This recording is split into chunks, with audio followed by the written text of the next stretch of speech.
What's up guys, Travis back at it with another renovation how-to video, and on this video we're going to show you how to replace your countertop and all the necessary steps and things you got to look for when doing it. So let's get right into it here. The first thing you're going to want to do is unplug all your sink hardware and plumbing. This is your PEX or Kitech lines depending on what you have in your drainage, and once that's all done, there's going to be a few screws on the bottom of the sink. You're going to unscrew those and the sink's going to be free to come out. Now that everything's completely detached, let's go on ahead and remove the sink from the countertop here and work on the next step.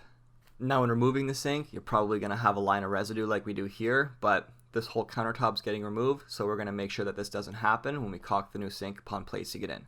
The last step here before removing the countertop is removing all the screws attaching the countertop to the cabinetry under it to make sure that we can just lift it up and get it out of here like so. Easy peasy.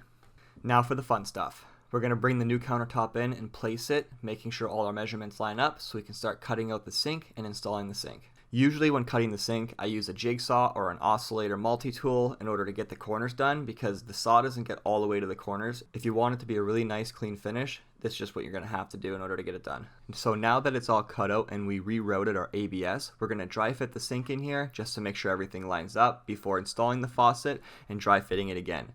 Right after that's done and we confirm everything, we're going to start hooking up the plumbing, the drainage, and securing this new sink down to the countertop.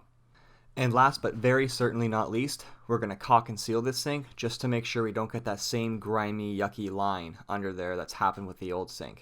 On this job here, we wanted to make it look as close to granite as possible to go with the rest of the feel of the kitchen, and we think this looked absolutely amazing. What do you guys think?